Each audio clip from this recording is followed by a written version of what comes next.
target ngayon ng lungsod ng Baguio ang maging isang tourist destination ng mga delegado ng APEC Summit. Narito ang ulat ni Jonathan Llanes ng PTV Baguio.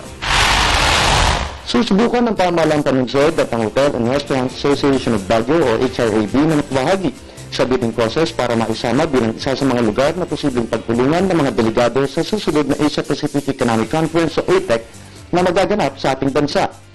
Ito ang sinabi ni Anthony De Leon, HRAB President at General Manager ng Baguio Country Club, kasabay sa paliwanag na sa kabila ng kakayanan ng lungsod na tumanggap ng malaking bilang ng mga international delegates para sa nasabing konferensya, tanging hadlang lamang dito ang kaayusan ng Luacan Airport.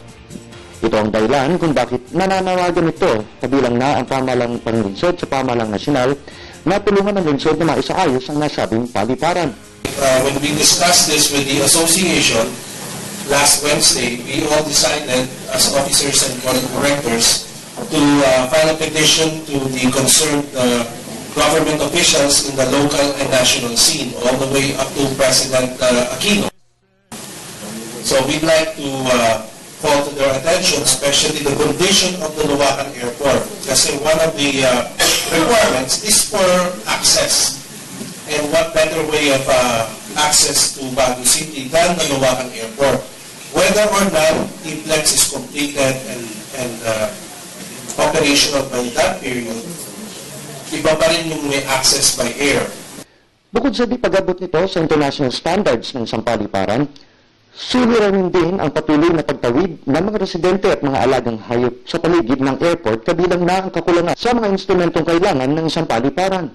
Sinabi naman ni Department of Tourism Cordillera Regional Director Verificacion Molintas na maliban sa APEC, malaking tulong ang pagsasaayos ng Luacan Airport sa ekonomiya ng lungsod.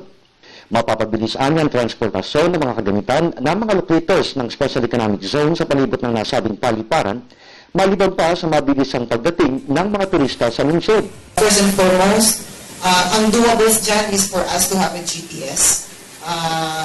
We must be equipped with the appropriate instrumentation.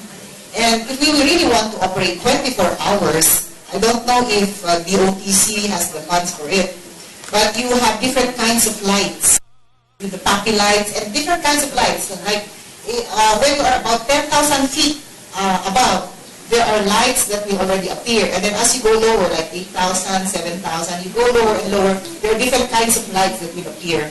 So that will now depend on the kind of lights that is appropriate in the Luacan Airport and the appropriate instrumentation. Mula sa lungsod ng Baguio para sa Telebisyon ng Bayan, Jonathan Llanes.